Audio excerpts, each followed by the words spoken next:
everybody? Welcome to the Blender Noob Show. We are your hosts. My name is Checkpoint Professor, aka Gabriel Olson. And I am Mike Reese, aka Melting Face 3D. Welcome. Yeah, welcome. Yes, it is amazing. Look forward to noobing it up, talking about a couple of things, and then just discussing kind of some of the newbie things that we've learned over the past couple of weeks that has helped us with our projects. So usually the format of the show is we share some of the latest and greatest news that has been happening in the world of Blender. Mike and I share some of the projects we've been working on the last couple of weeks. Today we are streaming this live on the Checkpoint Professor's Twitch stream, which will be the last time we do that. So the next time the show airs, it will be on the official Blender Noobs YouTube channel. So I'm excited for that. Yes, and you should all like and subscribe to that channel so you can get all the latest and greatest news and all that kind of stuff coming from the Blender Noobs. Yeah, links below. As for me personally, though, I plan on doing my my personal Blender studies, and when I play around in Blender, I plan on doing that on Checkpoint Professor, and then most likely, but the Blender Noob show will be here specifically on the YouTube channel. For those who aren't aware, Blender is a free 3D modeling software, and it's pretty good. It's pretty good. Yeah, and a lot of updates. So, for example, 2.93 is coming out here pretty soon. One of the big announcements that was made from Blender is that Cycles X, or Cycles 10, that's in development. So on April 23rd, Cycles hit its 10-year anniversary, and that's evolved a crazy amount over the last 10 years. It's become a full-fledged rendering engine. They've even created Eevee along with it, but now they have decided to kind of go back to the drawing board in some sense and make it even more amazing.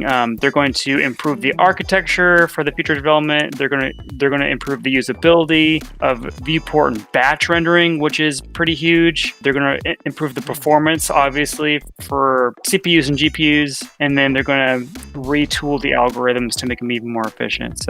So for those who aren't in the know, Mike, what would you compare Cycles 10 to? What's the industry equivalent? Well, so Cycles would be something like Arnold or V-Ray. That's what Cycles is in Blender. It's their rendering system? Yes, yeah. So Cycles is the ray tracer, right? Okay. Whereas with Eevee, that's the real time. It's like the game engine version. So you could Unreal or Unity, right? They're like the real time rendering engine. Whereas Cycles is the ray tracing rendering engine. So Major Moose just asked, why go to Cycles when we have Eevee? They're meant for different purposes, but you can use them for very similar things. But if you're going for ray trace reflections and stuff, it's currently within Cycles. You're getting more accurate lighting with Cycles in general, but with Eevee, it's also pretty powerful and can get you some great results very quickly. But they're meant for two slightly different things, and they have different applications, but both are very powerful. Awesome. So anything else going on in the world of Blender right now? So we've been on Blender 2 for, a long time. Blender 3.0 is in alpha, and that big updates are coming with that. So currently you can download 3.0 alpha, but it's a really early stage. With 3.0, they're starting to introduce some of those big milestones that they talked about for the Blender development cycle. So the asset manager and all those big rocks that they announced they're starting to get those out there. That is awesome. Well, I'm excited for the updates and to see what that has in store for us. That's awesome. Okay, so the big 3.0 is coming out. Cool projects. I know if you look on blender.org, they're always listing the latest and greatest projects that are using Blender. I'm excited for all of that. Yeah, well, that's in terms of news. That's all. In terms of news, that's all I have. But There is some really cool stuff coming along. Render engines are always exciting for me, especially ones that are free. So I'm excited for Cycles getting a big update, especially because the more that Cycles works to improve, then that means that the other add-ons, there's actually another Cycles add-on that is supposedly faster and better to use. I think the more that you don't have to buy add-ons because they've implemented some really fantastic, new features to it, then that's always good, especially for the end user. Okay, so this is super basic, but it is always critical, especially nowadays when you can bring in stuff into Substance Painter and do amazing texture jobs. So what I learned over the past 2 weeks is how Blender, deals with UVs. What you see here is a basic cylinder that's been unwrapped, and you see the UVs on the left. So what I'm going to show is just how kind of cool and easy it is, because it's different than like something from like Max or Maya, at least from last time I used it. So let's go with the new scene, and we'll see if I can't get this set up just the way I did. Let's recreate what I did there. So let's get a cylinder.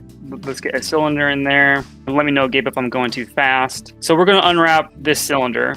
The first thing I always like to do is, shade smooth. It looks like poop now, but then you go into texture to the object properties, normals, auto smooth, and we're back to being good. Okay, so the first thing we're going to do is, what's so cool about Blender is that they have all these tabs that you can go into different spaces. Okay, before you get started, Sure. Major Moose has a question. Can you explain UV? He said UV wrapping, but I think he meant UV unwrapping and baking to a complete noob. What does each mean, and what are they used for? Yeah, so Major Moose, okay. UVs, the way that you can think about it is, so every 3D object has a space, has points in space, right? That's the X, Y, and Z. But you also need a space for the materials. And so they use U and V instead of X and Y. What you're doing with every object is you are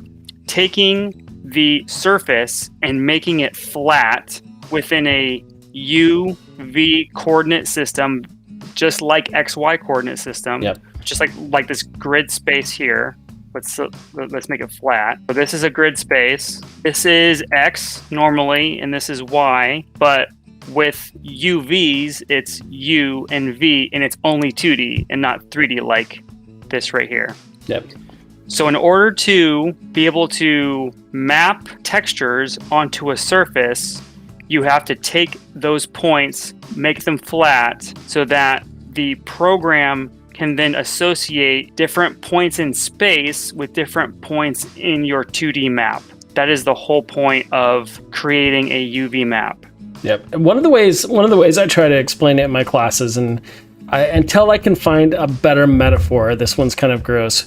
If you think about taxidermists and how they, when they have to like cure a deer head or anything else and they replace it like with styrofoam, they have to remove the pelt. Right. So I would say like kind of like taking a physical object and removing the skin or the pelt of it. Those are like the UVWs, which are the same as the XYZ coordinates. But the UVWs, they're actually UVWs. We just call them UVs. And originally I thought maybe there's a fancy term. Maybe the U, V, and W actually have meaning. But really they're the exact same equivalent of XYZ. It's just they can't call them XYZ because those already have like a specific name. Those are the physical objects, right? The UVWs are just the exact same locations, but they're only relevant to the pelt or the texture that is then wrapped back around that object. So the way I explain it, and it's kind of gross, is if you took a cat and skinned it and laid its pelt out flat and then drew and painted on it and then wrapped it back around the cat, and it would now have that same color that you had just painted on its 2D image. Those are UVs, which is kind of gross, but that's its texture map. So UVWs, U is X, V is Y, and W is Z, essentially. Mm-hmm. And those are UVs. Well, hopefully that explains it to a noob. Well, so I can show a practical application where I'm going to do a very basic cylinder, but then I will show my current model within Substance Painter, showing the 3D side and the 2D side. Okay, so going forward, we have our cylinder, and what we're going to do, Major Moose, is we're going to pelt it up. We're going to actually lay it out flat. So one of the first things we want to do is we go to UV editing, and here's our cylinder, and let's turn on the wireframe, and then here is our UV space, right?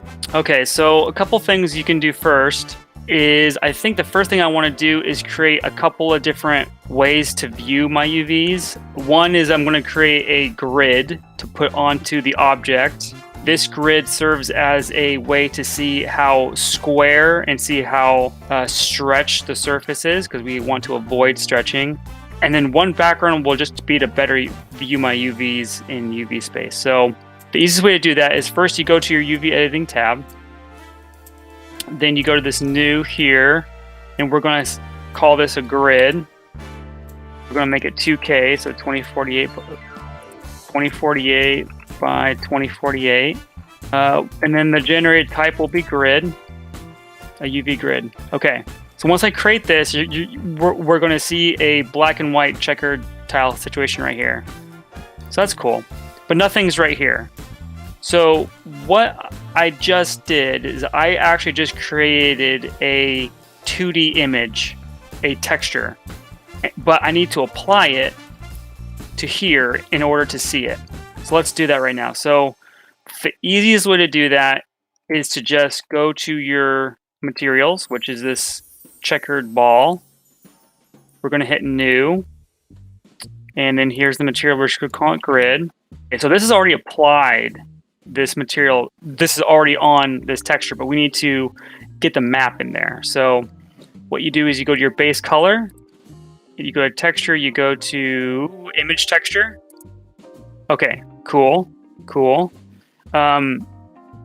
Right here, we have new or open, but we actually have already created this grid texture. So you can go to this little image icon and you can see that grid is right there. Fantastic. It's still not showing up because what you need to do is actually within the viewport, you need to say, I would like to preview the texture. So two ways to do that. You can use this right here.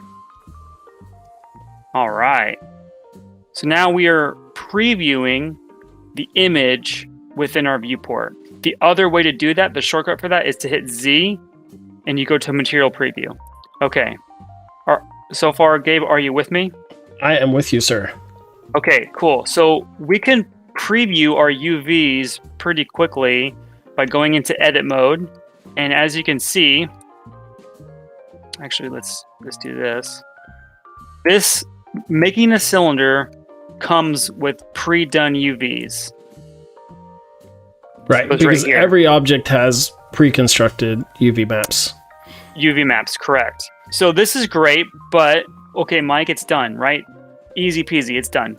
Well, it's not quite done, because if you look at the grid, this is the whole point of making this grid, is that you can see that these squares are not square. Yeah, they're rectangles, right?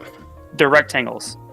So what we need to do is a couple of things. We need to cut in some seams, which there are already seams, but I'm going to make some of the same seams, but just to show you how cool it is in Blender. And then we're going to do a quick unwrap and we'll see how it does. But before we do that, there's a couple of things that I like to do to make this process a little bit easier. One is I like to create a new image. I'll just call this background. 2048 is fine. I like to make the color white, or kind of like a gray. Actually, I think gray would be better. Oops. Let me do that again. I'll just call it gray. Look right there. This is going to be just blank. Hit OK. Okay. So now I have a couple of different things. I have the gray and I have the grid, right? The grid is applied to this object. So this will always stay there. But sometimes having the gray looks a little bit better against the actual UV. See that? So yeah, you can see them a little bit better. Oh, that's cool. Yeah. So it allows you to see what you're working on. The other thing that you always want to do, and this is something that once you go into edit mode, you see a few things up here that kind of, come together. So your UVs can be changed within edit mode, which is tab. But one of the things that you should click is this right here, and that's UV sync selection. So now whatever I click on, the entire object will be synced to my UV space, and then I'll be able to see all the UVs at one time. It's interesting that you have to do that. Toggle something for that. Yeah. I was confused at first, but I'm sure there is a reason why. You're learning to love the Blender. So now that we have that, we have our grid. See, now we can kind of see what things look like on a grid. So you can see why potentially, you know, these are stretched. Let me actually choose. Go to 1.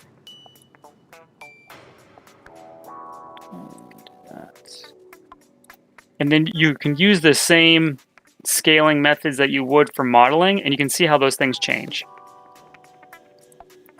So I'm going to hit 3. See, you can go into face mode, hit G, and move things around. Very easy if you're used to Y. There we go. See that? But, okay, so that's cool. You can do it manually. You can get them more square. But there are easier methods to do, and this is a pretty cool method within Blender. So one way to quickly unwrap an object is to mark where you want your seams, and then you can say, based on these seams, I want you to unwrap the entire object and then lay it out flat.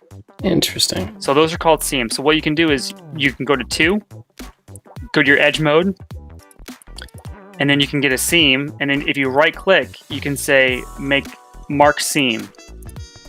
And so seams are not typically this bright yellow. I modified it in the preferences. Just real quick, I guess I'll show that because I definitely like seeing these seams very prominent. Yeah, so that's like the border edges tool in Maya, which is handy. Yeah, so seams, if you go to themes, and then you go to 3D viewport, right here is edge seam. And that's where I change the color. So if I were to, you know, do that, see how that changes the color? So, which is pretty cool. The other thing is that if you don't want to, the other thing is that seams, you can turn on and off right here. So like the mesh edit mode seams. You can also see creases, bevels, sharp edges, and all that kind of stuff. Okay, so what I'm going to do is I'm going to mark a few seams, knowing what cylinders typically do. I'm going to mark a seam here. I'm going to mark a seam here. And that's going to get me a nice flat cylinder. It's actually the same UVs as here, but I wanted to show it being done manually. So now that we have marked our seams, Blender can do an automatic UV unwrap, taking into account those seams. So what I'm going to do is I'm going to select all of the faces. I'm going to hit U on the keyboard, and I'm going to hit unwrap. Oh, cool. See how it actually changed things up right here? Yeah, now you have perfectly square squares.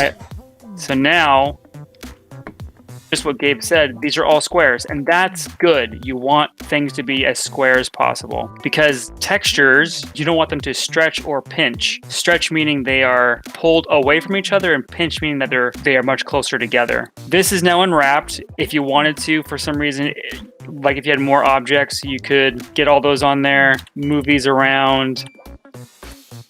What is really cool too about Blender is once you have everything unwrapped, you can select everything and hit and go to UV and go to pack islands. So you go to this, or you hit pack. There's a little toggle over here, which you can then set the margin. So if I were to set a margin of 0.05, you can see that there's padding around each object, and that is important. Gabe, why don't you say, why is having padding around each object, and like having some sort of padding around each UV island, why is that important? Yeah, because depending on the resolution of the image you're using, there's always bleed. It's the same kind of idea with graphic design, how you always have a safety area for your colors or your borders to bleed off. So in graphic design, you actually always go past your border because you worry about the textures not covering enough of the object, right? So you always want to have some overlap area. So if the packed items are too close to each other, then there's a chance that the textures might overlap and bleed onto each other. And many times, if you don't go past the border edge, like if the background of your image were white, for example, and your texture was a darker tone, there's a good chance you might have white bleeding over into the seams, and it would create an ugly texture. So you don't want to. You want to make sure that there's some padding in there so that the texture you use can overlap. Or so have some breathing room, basically, some room for error. Right, especially like you were saying for like lower res textures, it's even more important because there's just a more of a chance that those textures are going to bleed over, which you also need to take into account. Like if you, like, let's say if you have a 4K texture, but then it down reses to 2K, 1K and something, and then like even lower because of mapping or something else that's going on within like the game engine. So you always have to take that stuff into account. Okay, so we've unwrapped this object. The traditional way, the old school way is, you would take this. This is a 2K image. What you can then do is you can then export this image with the UVs so that you can see these, and then bring that into Photoshop to then paint your texture map. So this is now a 2D flat image. So in order to do that, it's very easy. You just go to UV and export UV layout. And this is really easy to miss in Blender, just to let you guys know. If for some reason your thing's full screen and you're like looking here and you're like, okay, I'm going to export my UVs. Sweet. I'm going to go to my project. Fantastic. I'm going to export my UVs as a cylinder. Make sure you look on the far right. This is actually where all the parameters are for your UV layout. So for example, I'm going to do all UVs. I'm going to do it as a PNG format. You can do it as an SVG or like an EPS. I'm going to do it as a PNG. You can set your size here. I think I'm just going to do 1024 for now. And then the fill opacity, which I'm going to do as 25%. Then I'm going to export that UV layout. I have that saved over here. And so now you can see that it exported it out at this background's the same as this, but this is a 1K texture with the UV layout. And then you could bring that into Photoshop, do some cool painting with it, and then you can go into Blender or your application of choice, and that will apply it. Then the coordinates will match up perfectly, and you'll see your painted object right on your 3D model. That was the original way of doing it. That's how we learned it in school, Gabe and I. But with the advent of programs to be able to paint directly on your 3D model, like actually in Blender you can do that, or Substance Painter, you can now just export your object with its UVs, bring it into another program that then reads those UVs and then can generate the maps for you. One of those programs, which is currently the industry standard, is Substance Painter. Once you understand the fundamentals of UV unwrapping, you can then start to unwrap more complex objects like the Game Boy, which I guess I'll open up really quickly. This process, I did the same thing with my more complex model, this Game Boy, which has a couple of different UV maps. It has one for bottom, one for the top, and then because I wanted to keep the screen separate, I have a lower res map for the glass here. And then there's going to be, this is the screen that the actual game displays on. That's also in its separate map. But so there's 4 maps that I have for this one model. But what's really powerful is that you can then go into a program like Substance Painter and start to paint directly on your 3D model. So here is currently what I've started with this Game Boy. It's the purple edition. So Mike, before going, Major Moose asks, how much does, what's the price, what's the cost of Substance Painter? Substance Painter is, I think for an indie license, is like $100 a year, but you don't need that. You don't need it because, I mean, it's fantastic and it works great. Yep. But if you're on a budget, you don't have to have it. You can do a lot of the same stuff within Blender. Blender, you can paint directly on your models. You can use procedural mapping and all that stuff. I happen to have Substance Painter, and it's something that I really enjoy using. And so my workflow does include Substance Painter. Looks like the indie license is $19.90 a month. Okay, so $20 a month, so 120 a year. But like I said, the stuff he's doing, like he said, you could 40 a year. Yeah, you can use multiple. There are so many programs to paint textures on. There's also one other free version. So like if you actually go to Google and you type in Substance Painter free alternative, you'll find one. Yeah, I should look into that. It's interesting finding all the alternatives to everything. Yeah, there's a open source alternative to Substance Painter. But Major Moose, I want you to look at this. So you can see right here on the upper right, and I know right over here, these are those 4 different maps I was talking about. So we have the Game Boy Advance body, which is this right here, the top, which I have not textured yet. We have the main play screen, which I've talked about, which is this right here. And then we have the screen glass, which I need to rename.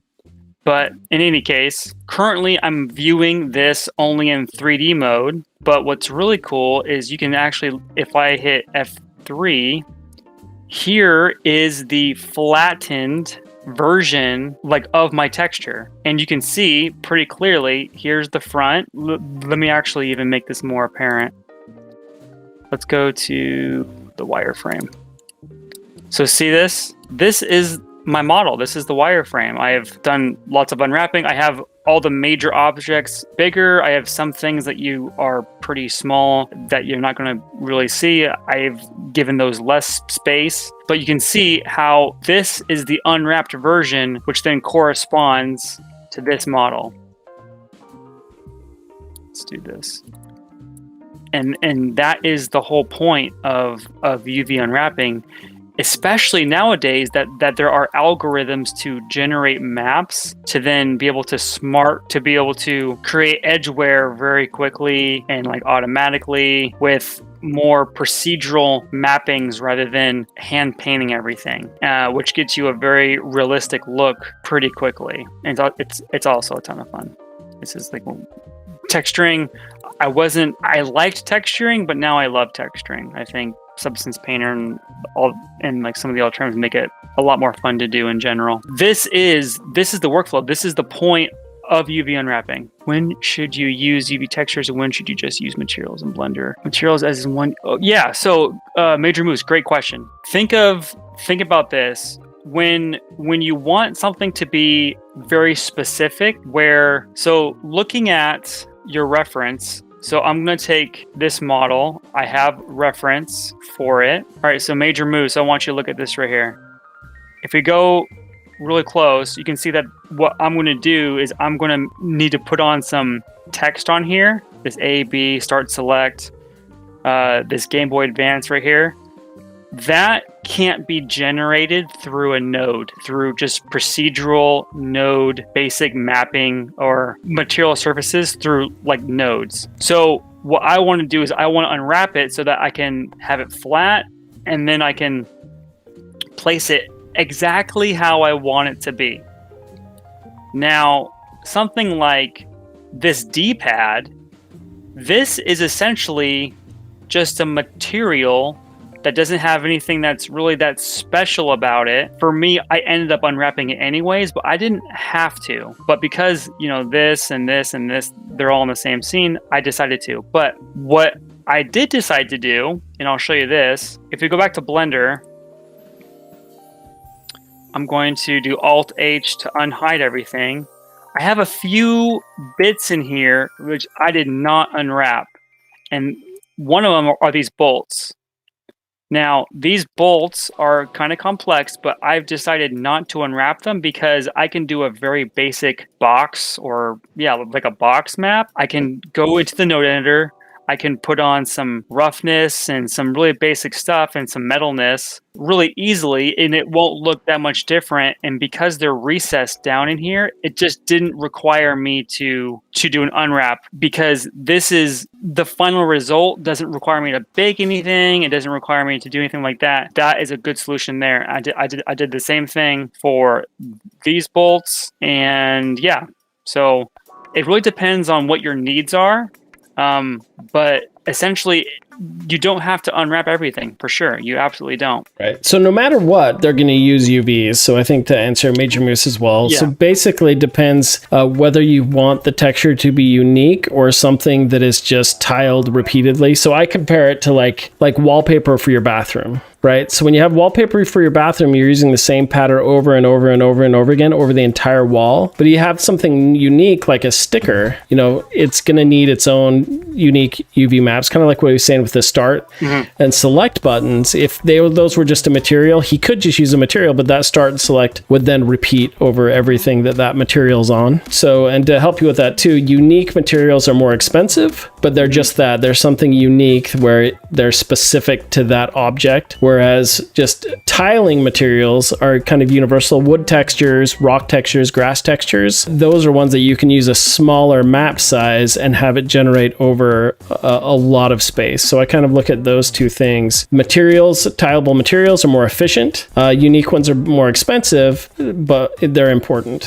One thing to note too, Major Moose, is that there are some things that you will always need to essentially generate. Well, maybe not always is the word, but like for games, every single asset has to be unwrapped and textured because of those are going into a game engine, and that game engine requires things to be unwrapped and laid out a certain way. The final output being a game in a game engine, you have to take things a little bit differently than something like a movie where something in the background, or if it's just, a procedural dirt texture, those don't necessarily need to be unwrapped and then modified and baked like the way that we're doing. Things that typically always have like the human body, faces, those typically always have to be unwrapped so that they can deform correctly. They can have custom expressions and morphing and all that kind of stuff that requires a very strict UV space for that too. It all depends. Yeah. Substance Painter will actually help you with creating metallic surfaces. You can actually choose and this gets into a whole broad topic that maybe we'll cover another one, which is PBR rendering. So yeah, physics-based rendering. So applications like Substance Painter actually make it a lot easier to separate metallic painted textures versus non-metallic ones. And so yes. I think all the same rules that we talked about, whether it needs to be unique or it can be a universal texture, all apply as well. So it's always more expensive time-wise and render-wise to do unique textures, but they look better. Definitely. And you can get some really, really complex node structures, like within Blender or within Maya or Max or whatever texturing program to use to make it look custom. Mm-hmm. It can look custom very, very quickly. But then once you get into decals, like what Gabe was saying, or things that have to be specific, like a poster or, some sort of label, those are going to require its own UV space. Or a we're kind of going deep, or it's a creative use of UV unwrapping, right? So yeah. Yes. But then your model gets more complex to accommodate for that. Yeah, so Major Moose, like with anything in 3D, it all depends on what the application you're using it for. But I would learn both. Learn how to do both, because once you know the principles of how to use nodes and what that can achieve, and then what you can also achieve with doing custom UVs and using Substance or the equivalent, that will only help your workflow. That will only allow you to make better decisions with what needs to be done when, so that you can get to the end result faster. Yeah, so that is where I'm at with the Game Boy. It's been a ton of fun. I'm really digging what's happening so far. Just getting through and laying out all the major materials. And Gabe, I'm not sure if you used a whole bunch of Substance Painter, but yeah, it's just a ton of fun. So I'm just laying out all my different groups so I can really easily, go in, start to texture each bit separately. And then once I'm all done, I'll do some custom stuff. I'll be able to use this same texture and put it on the top here where it's the same type of material, and then customize it a little bit. I do need to make some alphas so I can do like the start, select, A, the B here. I think this has like left and right down here. I'll need to do some custom stuff back here for the decal for like the labels. I have one up here too. I have that Game Boy Advance thing right here. So still lots of work to do, but I think it's coming along pretty good. Yeah, looking fantastic.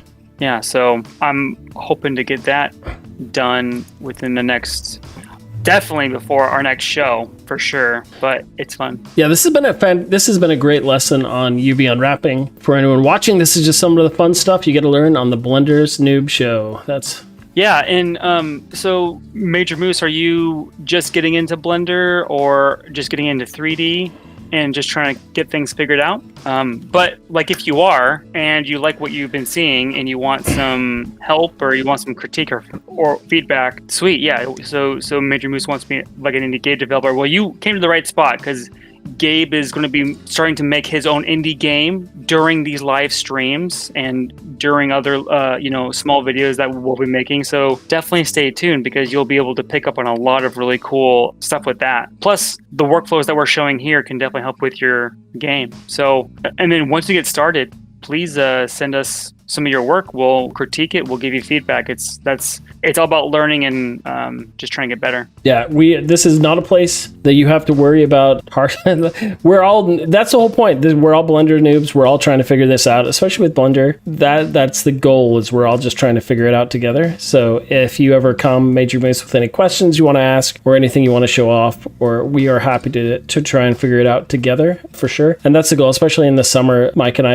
we have some big ideas for the channel and the program to help make it a more beneficial platform for whoever watches. And we mostly just want it to be fun. Mike and I have known each other for a long time, and this is also an hour and a half that we get to hang out every couple of weeks and talk, nerd it up on this stuff. Absolutely. But that is the lesson for today, everyone. Yes. At least from me. The other thing, Major Moose, too, is that you can follow me and you can follow Gabe on Instagram. And if you ever want to shoot us a message or whatever, we'll be happy to respond. Yeah. So for me, I'm Melting Face 3D on. Definitely follow us on our socials. I think Checkpoint. I think yours is. What is yours again? Yeah, everything's Checkpoint Professor. So yeah, cool. And then on Twitter, it's Gabriel Olsen Art. But yeah, there you go. That should take you to the Blender Noobs channel. I don't think we have an official Blender Noobs, like youtube.com/Blender Noobs yet, but that's the plan. Oh, yeah. Shout out to 3D Mentor. That's another professor at the University of Utah. Yeah, I've been watching his streams. Yeah, he's a pretty sick 3D modeler as well. So 3D Mentor, mine's just Melting Face 3D. You'll be able to find it on Instagram.